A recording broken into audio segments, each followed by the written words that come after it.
로마서 12장 1절입니다. 같이 읽겠습니다. 시작. 그러므로 형제들아 내가 하나님의 긍휼을 힘입어 너희에게 간청하노니 너희는 너희의 몸을 거룩하고 하나님께서 받으실 만한 살아있는 희생물로 드리라. 그것이 너희의 합당한 섬김이니라. 아멘. 오늘 합당한 섬김이라는 주제로 한번 말씀을 살펴보려고 합니다. 이 구절은 성경에서 실천적 방면에서 가장 위대한 구절 중에 하나라고 볼 수가 있습니다. 로마서 12장 1절은 전체적인 삶에 대한 보편적인 서론으로 왜 우리가 교리에서 적용으로 시선을 돌려야 하는지 그 이유를 보여주고 있습니다. 여러분, 우리가 에베소서 공부할 때도 에베소서 1장으로부터 3장까지는 교리를 다룹니다. 하나님이 우리를 어떻게 구원하셨고 하나님께서 우리에게 어떤 복을 주셨고 이런 하나님이 이루신 일에 대한 교리를 다루고 난 다음에 4장 1절로 딱 넘어가면 그러므로라는 접속사로 시작되면서 성령님의 하나 되게 하신 것을 힘써 지키라는 실천적 명령으로 넘어갑니다. 바울의 모든 가르침은 전반부는 교리고 후반부는 그 교리를 적용하는 실천의 문제를 다루고 있습니다. 오늘의 주제는 은혜로 구원받은 성도는 주님께 무엇을 드려야 하는가 하는 것입니다. 성도는 구원받은 후에 주님께 자신을 드리는 헌신이 있어야 합니다. 여러분, 이 헌신이 없게 되면요 신앙의 실제를 경험하지를 못해요. 제가 거리설교를 하면서 배우는 게 뭔지 아십니까? 성경에 말씀하고 있는 인간들을 보게 됩니다. 어느 스님이 나와서 연불을 애워도 누구도 기분 나빠하지 않습니다. 그런데 하나님의 말씀과 예수 그리스도를 증거하기 시작하면 1분도 지나지 않아서 얼굴을 찡그리면서 싫어합니다. 빛이 왔으나 세상이 빛을 거부하다. 그래서 우리가 우리의 몸을 들여서 하나님의 뜻에 순종해 볼 때 하나님의 말씀이 참인 것을 우리가 체험적으로 깨닫게 됩니다. 그런데 많은 경우 신자들이 이 헌신을 두려워합니다. 왜 두려워할까요? 손해나는 것처럼 생각이 되는 거예요. 그리고 헌신했다가는 뭔가 내 인생이 잘못될 것 같은 우려가 있는 거예요. 근데 여러분, 전능하신 하나님께 여러분을 드리고 여러분의 모든 것들을 의탁했을 때 그분은 선하셔서 그분은 신실하셔서 여러분의 인생을 책임져 주시는 분이십니다. 아멘. 여러분, 그 믿음 없이 신앙하게 되면요 바닷가의 가장자리에서 어린아이처럼 물장구 치고 있는 것과 똑같습니다. 하나님은 우리를 심해 바다 한가운데 깊은 곳으로 우리를 부르십니다. 근데 이것은 헌신이 있을 때 가능한 거예요. 자, 한 말씀씩 살펴봅니다. 제일 먼저 사도 바울은 그러므로라는 접속사로 이 실천의 말씀을 시작합니다. 교리에서 시행으로 넘어가는 중요한 분기점을 나타내는 단어가 바로 그러므로라는 단어입니다. 그러므로라는 것은 결론을 내릴 때 많이 사용합니다. 자, 이제 우리 로마서 1장부터 11장까지를 여러분 한번 쭉 해상해 보십시오. 로마서 1장을 통해서 하나님께서는 모든 사람들에게 자신의 존재에 대해서 계시해 주셨습니다. 우리는 로마서 1장을 통해서 하나님의 영원한 권능과 신격을 알 수 있습니다. 로마서 2장과 3장에서는 인간의 타락한 본성이 무엇인지를 말씀하고 있습니다. 그렇죠? 유대인도 죄인이요 이방인도 죄인이다. 모든 사람이 죄를 지어 하나님의 영광에 이를 수 없다라는 것을 말하고 있습니다. 근데 3장 말미에 이제 인간의 타락과 죄에 대한 투쟁 그리고 하나님께서 인간을 구원해 주셨음을 이제 말씀하고 있어요. 하나님께서 어떻게 우리를 은혜로 의롭게 해주시고 예수 그리스도의 사역을 통해서 구속해 주시고 예수님의 피로 우리의 모든 죄를 씻어 주셨는지에 대해서 말씀하고 있습니다. 로마서 4장에 가면 우리 믿음의 조상인 아브라함이 어떻게 믿음으로 의롭게 되었는지에 대해서 예증하고 있죠.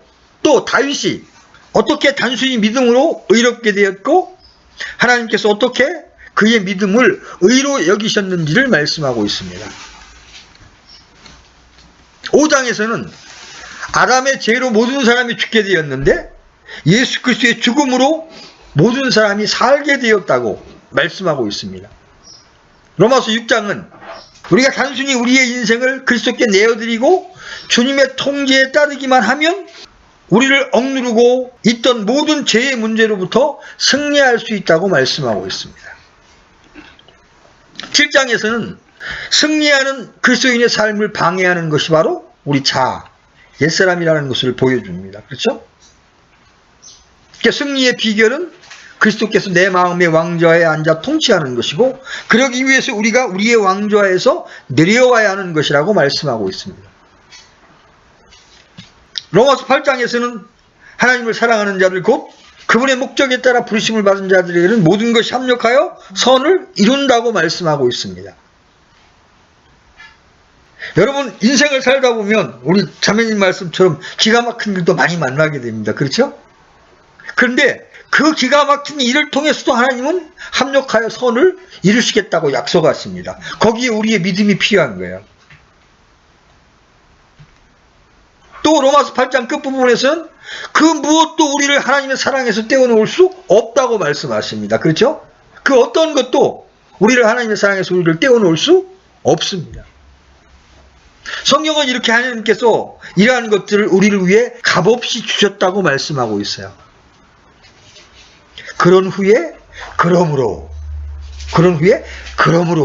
신자들이 이렇게 살아야 한다는 실천적인 삶의 모습을 이제 우리에게 제시해주고 있습니다. 바울은 로마서 11장까지 거의 교리에만 집중하다가 이제 새로운 대목에 이르게 되었습니다. 이제 12장에서 마지막 16장에 이르기까지 교리를 계속 삶 속에 적용하는 문제로 나아갑니다. 우리가 교리를 지나서 이 실천적인 대목을 주목해야 하는 이유가 있습니다. 첫째는 성경 전체는 다 우리를 위해 존재하고 있는 겁니다. 그러므로 우리는 교리에서 실행으로 마땅히 넘어가야 합니다. 근데 오늘날 신약 성도들의 안타까운 모습은 뭐냐면 교리를 말하고 교리를 누리는 데에 그치려고 한다는 겁니다. 그 교리가 실행으로 넘어가지 않으면 말만 많은 그리스도인이 되는 겁니다. 다른 사람들에게 전혀 그리스도의 향기를 나타낼 수 없는 자들로 그쳐버리는 거예요. 둘째로 기독교는 단순히 하나의 가르침이 아니라 하나의 삶입니다. 교리의 목적은 우리로 하여금 바로 그 교리가 요구하는 삶을 살 수 있게 하는 데 있습니다. 여러분 하나님께서 우리에게 그리스도의 생명을 분배해 주셨습니다. 아멘이죠? 왜 그렇게 하셨어요? 그 생명으로 살라고. 그분의 생명으로 살라고 우리에게 생명을 주셨다. 그래서 실천적인 부분이 교리적인 부분만큼이나 중요한 겁니다. 기독교는 우리의 매일의 삶과 생활을 변화시키는 데 있음을 여러분 항상 기억하셔야 합니다. 주님께서 우리를 위해 행하신 일은 우리에게 단순히 지적인 호기심을 주려 하거나 흥분이나 만족감을 주기 위한 것이 아니에요. 또 우리의 체험만을 위한 것도 아니에요. 그 속의 궁극적인 목표와 목적은 하나님의 백성을 하나님을 위해서 예비하고 훈련시키는 일입니다. 여러분 여기 잠깐 적어 놓으시고 디도서 2장 14절 한번 다녀오겠습니다. 디도서 2장 14절.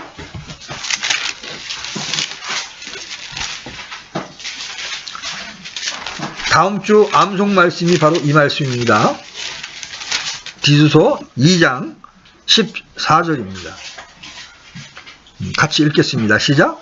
그분께서 우리를 위하여 자신을 주심은 모든 불법으로부터 친히 우리를 구속하시고 정결하게 하사 선한 행위에 열심을 내는 백성 곧 자신을 위한 특별한 백성이 되게 하려 하심이라. 자, 주님께서 우리를 위하여 당신의 그 몸을 내어 주셨습니다. 그렇죠? 그리고 십자가에서 피를 흘리셨습니다.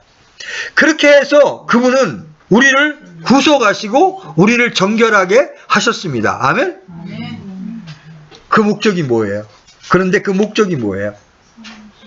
선한 행위에 열심을 내는 백성 곧 자신을 위한 특별한 백성이 되게 하려 하심이라.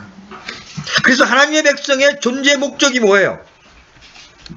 바로 이 독특한 백성, 하나님을 기쁘시게 하는, 그죠? 독특한 백성이 되게 하시려고 우리를 구속하신 거예요. 자, 그 다음에 우리가 성경에 나타난 실천편을 공부해야 하는 이유가 뭐냐면, 우리가 신자로서 이 세상을 살아가다 보면 여러 가지 어려움들을 만나게 됩니다. 그렇죠? 그때 우리가 어떻게 그 어려움을 타개해야 되는지를 가르쳐주고 있는 것이 바로 바울 서신의 실천편이에요. 교회 안에 많은 분열이 있습니다. 많은 다툼이 있습니다. 그거에 대한 하나님의 처방이 뭐예요? 모든 겸손과 온유로 서로 참아주면서 성령이 하나 되게 하신 것을 힘써 지키라. 이런 처방을 주고 있는 거예요. 또 우리가 삶의 어려움에 빠졌을 때 주를 바라보라고 하는, 주를 신뢰하라고 하는 실제적인 명령을 주고 있어요. 항상 기도하고 항상 기뻐하고 모든 일에 감사하라는 명령을 주고 있어요. 그래서 우리가 인생을 살아가면서 만나는 모든 어려움을 극복하기 위해서는 바울의 이 실천편의 말씀들을 우리가 순종해야 합니다. 저를 어렵게 했던 형제들에 대하여 참 마음에 많은 판단과 쓴뿌리가 있었습니다. 근데 하나님은 계속 그런 자들을 위해서 축복하라고 말씀하십니다. 우리의 육신은 그것을 싫어하지만 실천편에서 하나님은 우리가 지금 다루고 있는 로마서 13장에 가도 어떻게 해요? 원수를 축복하라. 저주하지 말고 축복하라. 이 말씀, 이 실천편의 말씀이 참 대가를 치르는 힘든 일이지만 이 말씀을 순종했을 때 하나님은 우리 마음속에 평안을 주십니다. 그래서 우리가 교리뿐만 아니라 실제 삶을 다루는 실천편도 우리가 주목해야 될 필요가 있는 거예요. 교리와 실제 사이, 믿음과 행동 사이에는 밀접한 관계가 있습니다. 교리와 행실은 나누어질 수가 없는 거예요. 교리와 행실을 나누게 되기 때문에 그리스도인들이 욕을 먹는 겁니다. 쟤들은 하나님 믿으라고 말은 많은데 사는 건 뭐 세상 사람하고 틀린 게 하나도 없더라. 욕심은 더 많고, 이런 얘기를 우리가 듣게 되는 겁니다. 왜 그래요? 우리 실천편의 말씀을 우리가 주목하고 실행에 옮기지 않기 때문에 그렇습니다. 뿐만 아니라 우리가 실천적인 방면에 바울의 가르침을 우리가 받아들여야 되는 이유는 바로 우리가 원수 마귀에게 끊임없이 도전을 받고 있기 때문에 그래요. 마귀는 광명한 천사로, 빛의 천사로 자신을 가장할 수가 있습니다. 그렇죠? 그래서 마귀는 끊임없이 우리에게 어떻게 이야기하냐면, 아, 너 교리 알았으면 됐어. 나머지는 자동으로 되는 거야. 이러면서 이 실천적인 항목이 별로 중요한 게 아니라는 인상을 갖게 만듭니다. 그리고 우리로 하여금 교리에 대한 지적인 방면에만 시선을 돌리게 만듭니다. 이게 속는 거예요, 이게. 제가 과거에 이제 구원파의 어떤 인도자하고 이렇게 교제를 하게 됐는데, 이렇게 말하는 거예요. 그들은 이제 자기들만 복음이 있다고 생각하는 분들입니다. 자기가 군대를 갔는데, 이제 군대 교회를 딱 갔더니, 이 군목이 아주 은혜롭게 설교를 시작하더라는 거예요. 이 사람도 구원받았나? 그럴 리가 없는데. 왜냐면 그들은 자기들 교회에는 구원이 없다고 생각하는 분들이니까요.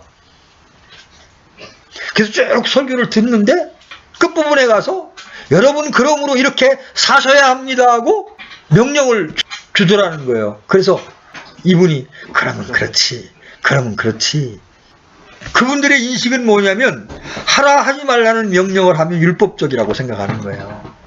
그냥 은혜 아래만 머물러야 된다고 생각하는 거예요. 그게 구원파의 특징이에요. 그런 시각으로 보면 사도 바울도 율법적인 거죠. 그죠? 그렇잖아요.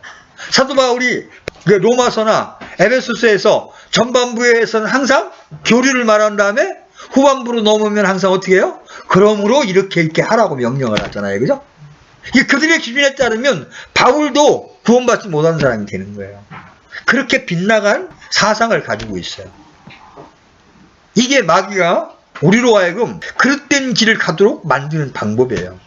그래서 여기 로마서 12장에 나타난 그러므로는 대단히 중요한 그러므로예요. 우리가 이렇게 하나님 앞에 하나님의 은혜로 의롭게 되었으므로, 그리고 우리가 영화롭게 되었으므로, 그러므로 이제 우리가 이렇게 해야 된다 하고 실제적인 방면을 말해주고 있는 거예요. 자, 바울은 이제 로마의 믿는 이들을 향해서 어떻게 부릅니까? 여러분 로마서 다시 12장으로 돌아가셔서 그러므로 형제들아 이렇게 부릅니다. 형제들아.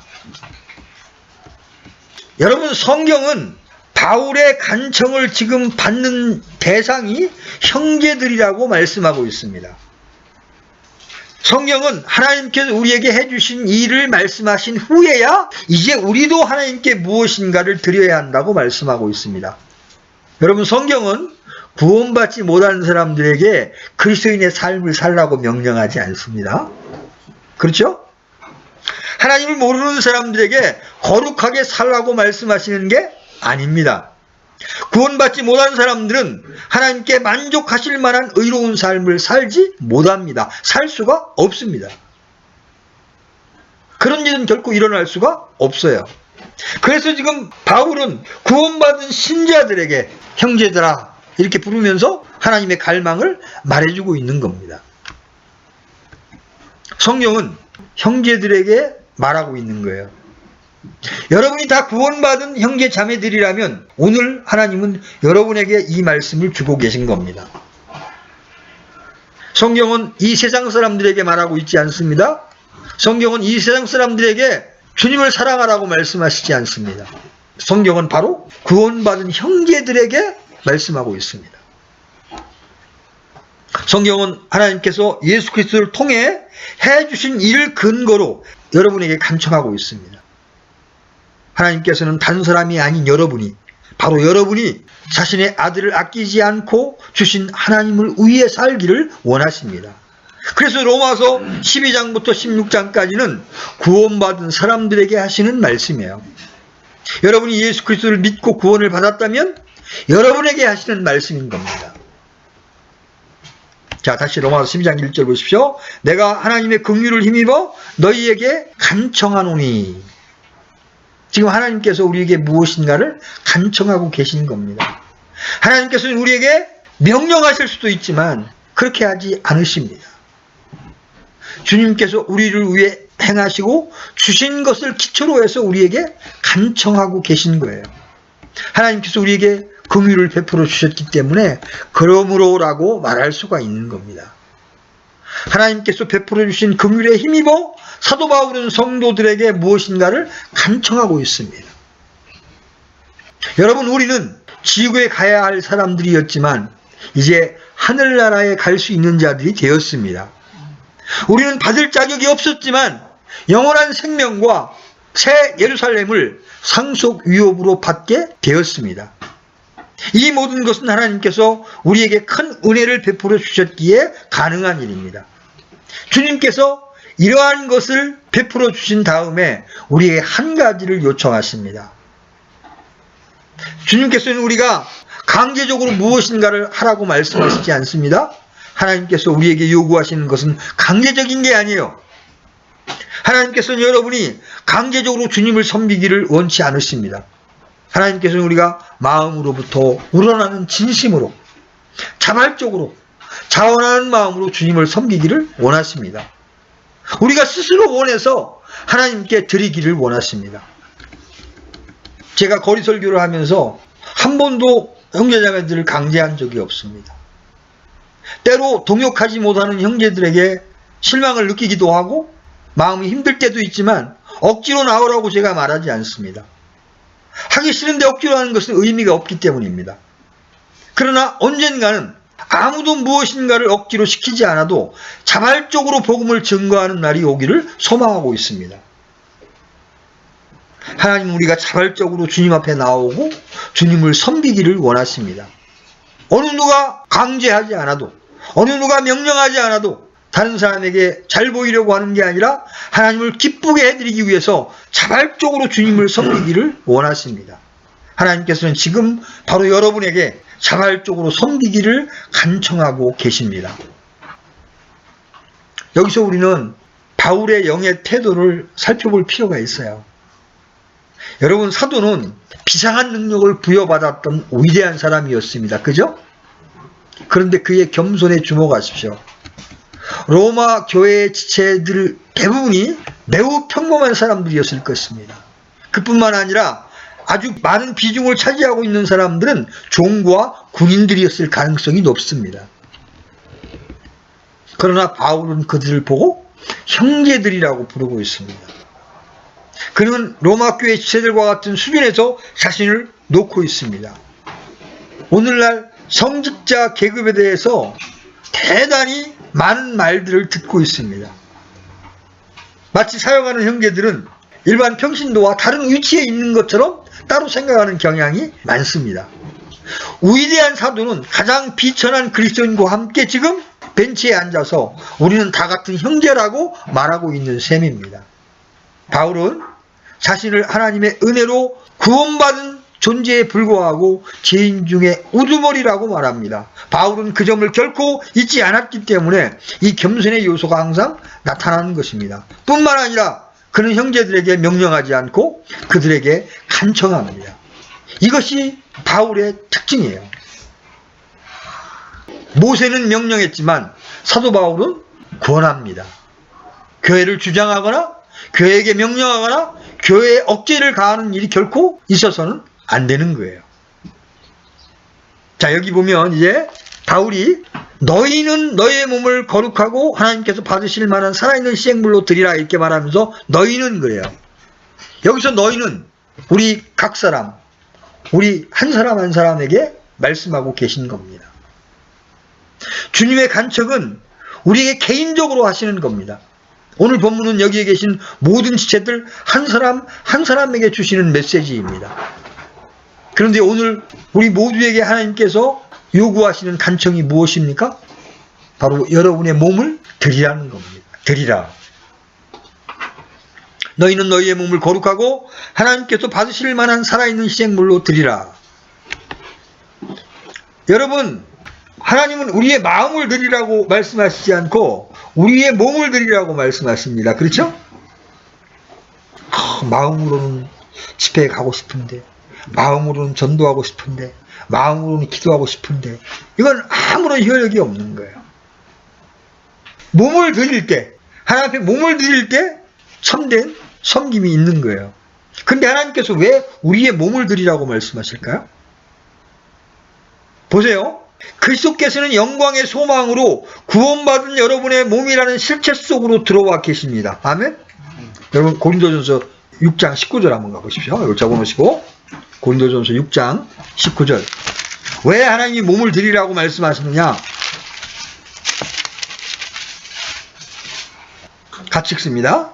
시작. 도대체 무슨 말이냐? 너희의 몸이 너희가 하나님에게서 받은 바 너희 안에 계신 성령님의 전인 줄을 너희가 알지 못하느냐? 너희는 너희 자신의 것이 아니니 이렇게 말씀하시죠. 그리고 이어서 20절에서 뭐라고 말씀하세요? 이어서 주께서 값을 치르고 너희를 사셨느니라. 그런즉 하나님의 것인 너희의 몸과 너희의 영으로 하나님께 영광을 돌리라 이렇게 말씀하십니다. 하나님께서 원하시는 것은 여러분의 몸입니다. 여러분의 몸이 하나님께 기쁨이 되는 일에 드려지기를 원하는 것입니다. 그것이 집회에 참석하는 것이든 전도든 기도회든 연약한 형제를 돕는 것이든 하나님이 받으실 만한 일에 여러분의 몸을 드리라고 간청하고 있는 거예요. 우리가 드려야 할 희생물은 바로 우리의 몸이에요. 여러분 구원받은 성도의 몸은 어떤 몸입니까? 우리의 몸은 주님의 지체이기도 합니다. 아멘? 우리의 몸은 의의 도구이기도 합니다. 우리의 몸은 금방 읽은 말씀처럼 주님의 성전입니다. 그리고 우리의 몸은 주님의 값주고 산 소유입니다. 하나님께서는 여러분이 다른 사람의 몸을 드리는 것을 원치 않으십니다. 다른 사람이 무엇을 하든지 상관하지 마십시오. 여러분은 다른 사람을 하나님께 드릴 수 없습니다. 하나님께서는 그런 것을 명령하신 적도 없습니다. 하나님께서 여러분으로부터 받으시기를 원하는 것은 바로 여러분의 몸입니다. 너희의 몸을, 성경은 각자 자신의 몸을 주님께 드리라고 말씀하고 계십니다. 여러분 것이 아닌 것을 드릴 수 있어요? 여러분이 통제하고 있지 않은 것을 하나님께 드릴 수는 없을 것입니다. 그렇죠? 그런데 여러분의 몸은 여러분의 것입니다. 그죠? 여러분의 자발적인 마음으로 얼마든지 드릴 수가 있는 거예요. 하나님은 이렇게 여러분이 드릴 수 있는 것을 여러분이 자발적으로 주님께 드리기를 원하십니다. 드려야 할 첫 번째가 바로 몸입니다. 제가 여러분에게 한 가지 간단한 질문을 드리겠습니다. 여러분을 만드신 분은 누구십니까? 하나님께서 만드셨습니다. 여러분에게 지능을 주신 분은 누구십니까? 하나님이십니다. 여러분이 가지고 있는 능력을 주신 분이 누구십니까? 하나님이십니다.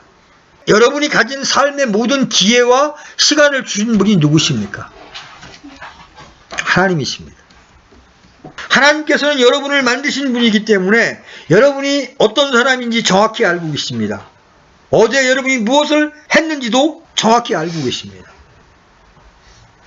어떤 사람들은 이렇게 말해요.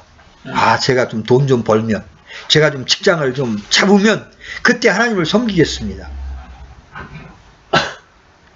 하나님은 그런 조건을 따지지 않고 지금 우리에게 네 몸을 내게 달라고 말씀하고 있습니다. 왜 그럴까요? 하나님은 우리를 쓰시기를 원하십니다. 우리를 사용하셔서 당신의 영광을 나타내는 일에 하나님이 우리를 쓰시기를 원하십니다. 여러분이 여러분의 몸을 드리기만 하면 하나님은 여러분을 통해서 하나님의 일을 행하시기를 원하시는 거예요. 근데 여기 우리의 몸을 뭘로 드리라고 말해요?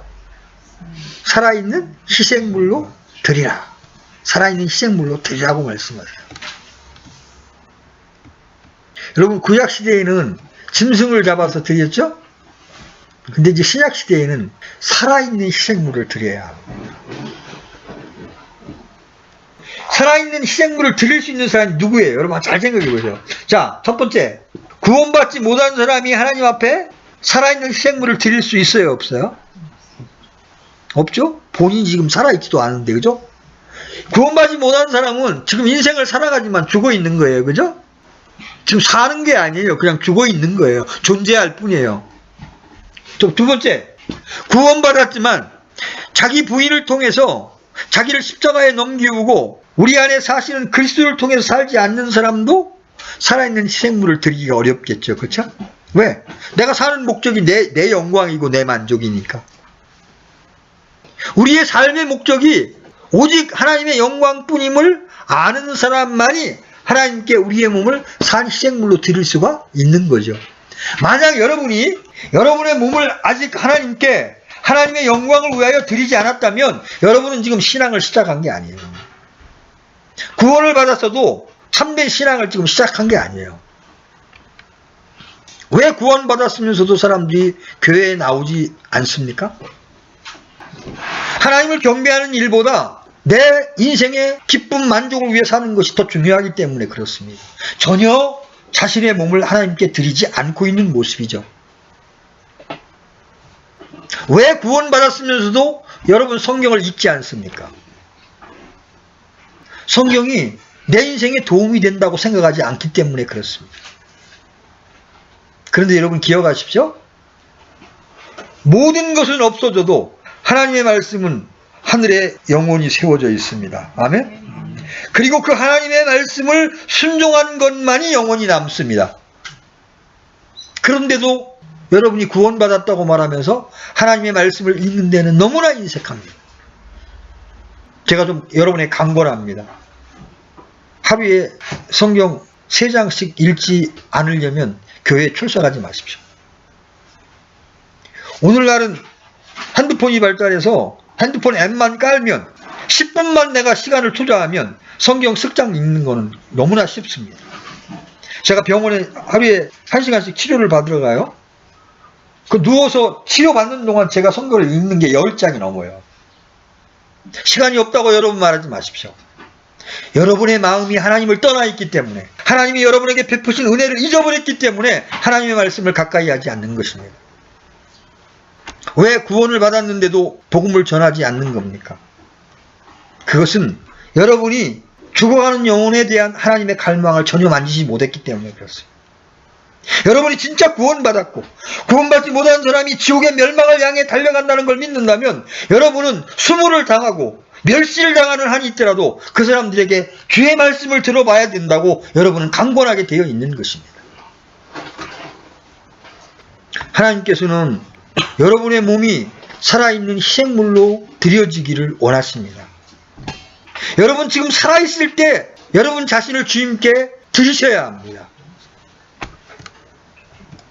여기서 특별히 살아있는 희생물이라고 말할 때 우리가 십자가의 문제를 한번 지적하고 넘어가지 않으면 안 돼요. 여러분이 드린다는 말은 영어로 프리젠트예요. 드린다는 말이 여기 산시생물 드리라 할 때가 프리젠트예요. 여러분 이게 동사로 쓸 때는 누구에게 주다, 드리다는 말이지만 명사로 쓰면 이 프리젠트가 뭐예요? 선물이에요, 선물. 여러분 하나님이 우리에게 구원을 선물로 주셨습니다. 그렇죠? 은혜로 값없이 우리를 구원하신 다음에 하나님은 이제 네 몸을 내게 선물로 주지 않을래 이렇게 말씀하고 있는 거예요. 왜? 우리의 몸을 하나님께 드리면 하나님이 우리의 몸을 사용하셔서 우리를 복되게 하시기 때문에 그렇습니다. 그래서 헌신과 관련해서는 여러분 십자가가 절대로 필요합니다. 이제 내 인생이 내 것이 아니고 주님을 위한 것이라는 것을 분명히 여러분이 인식해야 하나님 앞에 여러분의 몸을 드릴 수가 있는 거예요. 여러분 옛사람은 십자가에 못 박고 새 사람이 이제 자신의 몸을 주님께 드리는 거예요. 이것이 바로 살아있는 희생물로 하나님께 드리는 거예요. 여러분 단지 1시간이나 일주일에 한 번 예배 드리러 올 때만 드리는 것이 아니에요. 시간이 남을 때만 드리는 것이 아닙니다. 이제 내가 제어하던 고삐를 주님의 손으로 넘기라는 겁니다. 여기에는 십자가가 필요한 거예요. 하나님께서는 지금 여러분에게 여러분의 인생을 하나님이 통제할 수 있게 해달라고 말씀하고 계신 거예요. 여러분이 교회에 올 것인지 말 것인지를 주님이 결정하게 해달라는 것입니다.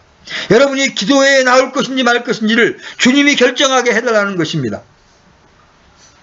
여러분이 복음을 전할지 말지를 주님이 결정하게 해달라는 겁니다. 그래서 여러분의 주인됨을 포기하고 주님이 주인이 되시려면 여러분이 십자가가 절대로 필요한 겁니다. 여러분의 욕망과 여러분의 만족을 위해 살던 여러분의 옛사람을 십자가에 넘기십시오. 그리고 이제는 나를 위해 목숨을 내어놓으신 그 주님을 위해서 내 몸을 드리겠다고 여러분 결심하셔야 합니다. 여러분의 인생을 가장 잘 아시는 분이 누구예요? 하나님이시죠? 여러분과 하나님 중에 누가 더 똑똑합니까? 누가 여러분의 인생을 더 잘 운전해 나갈 수 있습니까? 하나님이 여러분의 인생을 지배하고 통제할 때 여러분의 인생은 훨씬 복된 인생이 될 수가 있는 거예요. 그런데 여러분들이 그 운전대를 놓고 안 누려고 그러는 거예요. 내 인생은 내 마음대로 살겠다는 것입니다. 내 원함대로 살겠다는 것입니다. 내 육신을 따라 살겠다는 것입니다. 그렇기 때문에 여러분 안에서 헌신이 일어나지를 않는 겁니다. 근데 여기 산 희생물을 드리라고 그러면서 이 산 희생물이 어떤 희생물이라고 지금 성경이 말씀하세요? 어떤 희생물이에요? 거룩하고 그 다음에 하나님께서 받으실 만한 희생물이라고 말씀하세요. 여러분 구약에서도 하나님께 드리는 희생물은 흠이 없어야 했습니다. 그렇죠? 이스라엘 백성들이 흠 있는 제물을 드렸을 때 하나님께서는 이렇게 책망하셨습니다. 여러분 말라기 1장 8절 한번 열어보십시오. 구약의 말라기 1장 8절.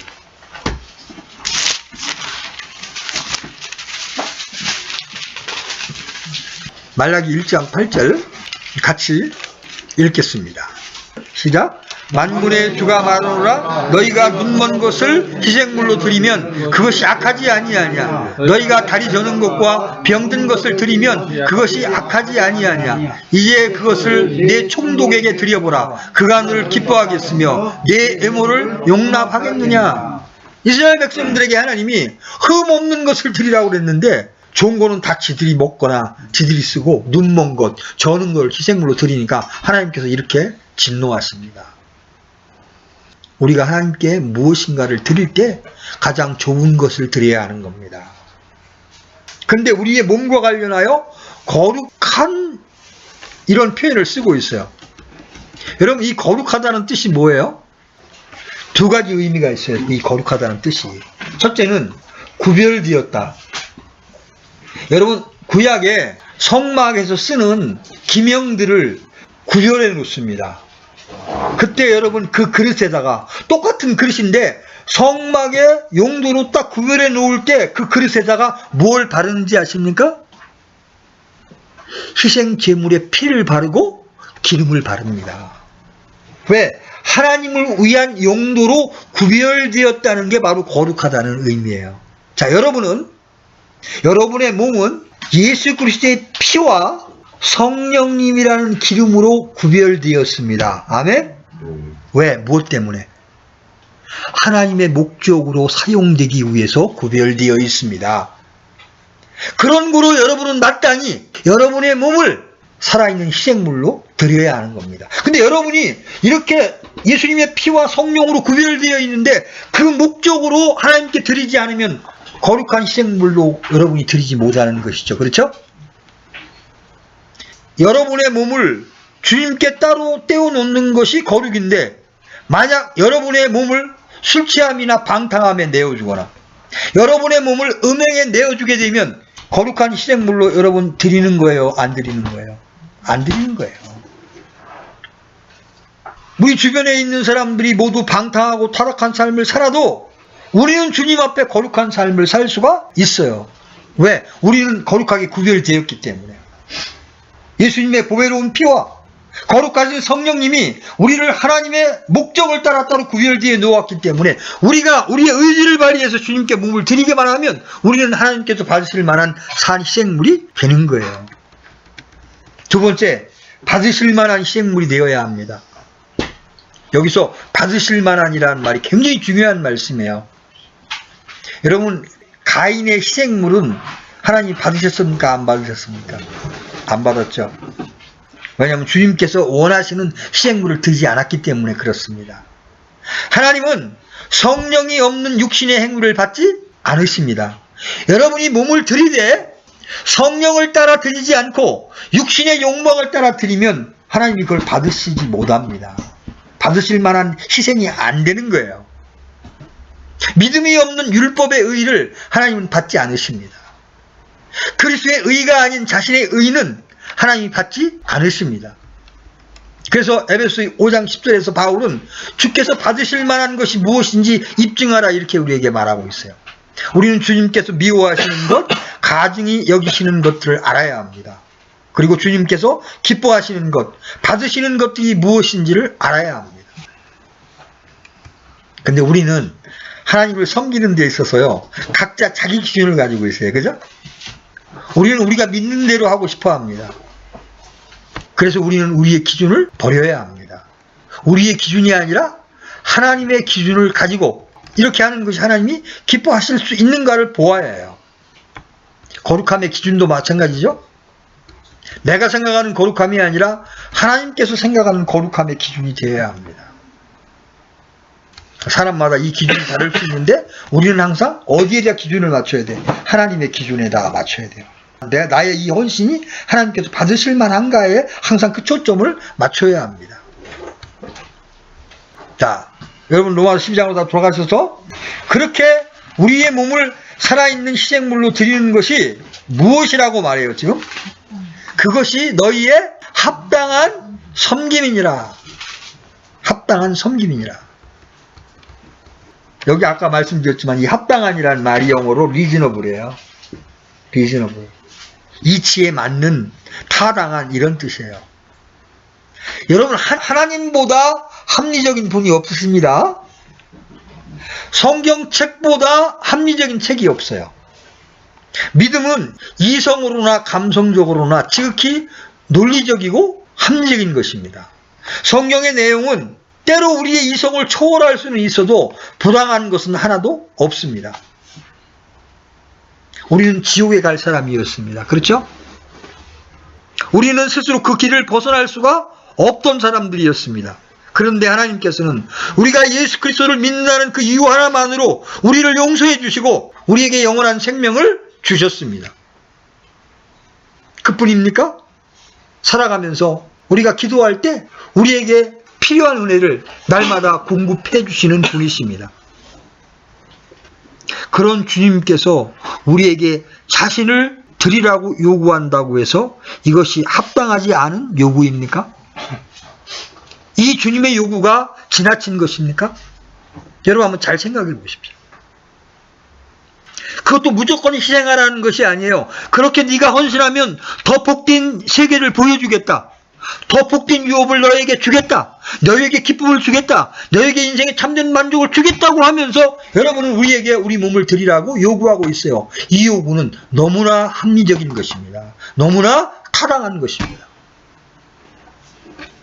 로마서 12장 1절은 우리가 우리의 온 마음과 혼과 힘과 생각과 인생을 주님께 드리는 것이 지극히 정상적이라고 지극히 합리적인 일이라고 말씀하고 계십니다.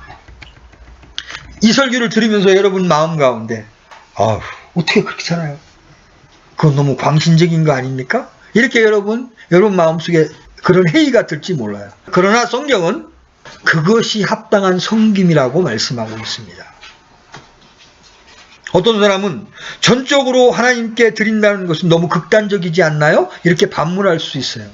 그러나 성경에 의하면 그것이 합당한 섬김이라고 말씀하고 있습니다. 이 세상의 관점에서는, 이 육신의 관점으로는 자신의 모든 것을 하나님께 전적으로 드려 주님을 위해 사는 것이 극단적이고 미친 짓일지 모르지만 하나님 앞에서는 그것이 합당하다는 겁니다. 바울은 성도들이 자신의 몸을 하나님께 살아있는 희생물로 드리라고 간청하고 있습니다. 우리의 몸은 더 이상 우리의 것이 아닙니다. 우리의 몸의 소유권에 대한 인식이 있어야 헌신이 시작됩니다. 우리의 몸은 누구의 것입니까? 하나님께서 값주고 사신 하나님의 소유입니다.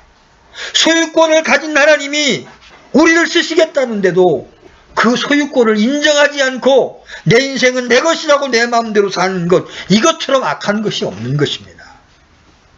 그분의 소유된 몸을 그분께 내어드리는 것이 합당한 것이요 가치 있는 일입니다. 여러분이 자신을 주님께 내어드리기 전에는 그것이 얼마나 가치 있는 일인지 알지를 못합니다. 여러분의 모든 것을 이렇게 드리는 것은 미친 짓이 아닙니다. 하나님께서 여러분에게 해주신 일을 진지하게 한번 생각해 보십시오. 하나님께서 여러분에게 지금도 하고 계신 일을 진지하게 생각해 보십시오. 그리고 하나님께서 앞으로 여러분에게 주실 것을 진지하게 생각해 보십시오. 이 땅에서 집이 없어도 하늘에는 하나님이 예비하신 맨션이 있습니다. 지금은 육체가 썩어가고 육체가 힘들어가지만 여러분 썩지 않고 영광스러운 몸을 하나님이 예비해 놓으셨습니다. 주님께서 우리에게 그 무엇을 요구한다 해도 지나친 것이 없다는 것입니다. 수요일에 11조를 드리는 것은 쉬운 일입니다. 교회에 와서 예배를 드리는 것도 쉬운 일입니다. 사람들은 예배를 서비스라고 말합니다. 예배가 섬김이라는 것입니다. 그러나 그런 것들은 진정한 섬김이 아니에요. 여름에 에어컨 나오고 겨울에 히터가 나오는 곳에 앉아있는 거, 이거 섬김이 아니에요. 찬송 좀 부르고 좀 지루한 설교 좀 들어주고 돈 좀 내는 것, 이건 섬김이 아니에요. 오늘 본문에 따르면 뭐가 섬김이에요? 여러분의 몸을 드리는 것이 섬김입니다. 형제자매들, 섬기는 일에, 복음을 증거하는 일에, 이런 일에 여러분의 몸을 드리는 것, 그것이 바로 합당한 섬김이라고 말씀하고 계십니다. 이제 여러분의 기준을 내려놓으십시오. 그리고 하나님의 기준을 붙드십시오. 그리고 이 하나님이 받으실 만한 섬김의 삶을 살아보십시오. 그러면 여러분은 진정한 하나님의 세계를 체험할 수 있게 되는 것입니다. 우리 로마서 12장 1절 본문 읽고 말씀을 마치도록 하겠습니다. 같이 읽습니다. 시작. 그러므로 형제들아 내가 하나님의 긍휼을 힘입어 너희에게 간청하노니 너희는 너희의 몸을 거룩하고 하나님께서 받으실 만한 살아있는 희생물로 드리라. 그것이 너희의 합당한 섬김이니라. 아멘. 네. 저와 여러분이 이 말씀에 순종해서 남은 인생 우리의 몸을 주님께 드리는 그러한 헌신자로 살아갈 수 있게 되기를 주님의 이름으로 축원합니다. 아멘. 잠시 기도합시다. 하나님 아버지, 하나님께서 우리를 값주고 사셨는데도 얼마나 많은 때 우리 육신의 욕망을 위하여 하나님과 상관없이 살아왔는지 모릅니다. 오늘 로마서 12장 말씀을 통해서 이제 우리가 주님 앞에 우리의 몸을 살아있는 희생물로 드려야 할 것을 간청하고 있는 모습을 보고 있습니다. 이 시간 우리가 그렇게 살지 못한 부분을 회개합니다. 이제 남은 삶은 어떻게든 우리의 몸을 들여서 주님을 영화롭게 하는 일에 쓰임받기를 원합니다. 복음을 전하는 일에, 형제자매들을 돕는 일에, 주님 앞에 기도하는 일에, 성경을 연구하는 일에 우리가 우리 몸을 드리기를 원합니다. 주님, 우리 몸을 사용하셔서 주님의 영광을 거두시기를 원합니다. 예수님의 이름으로 기도드렸습니다. 아멘.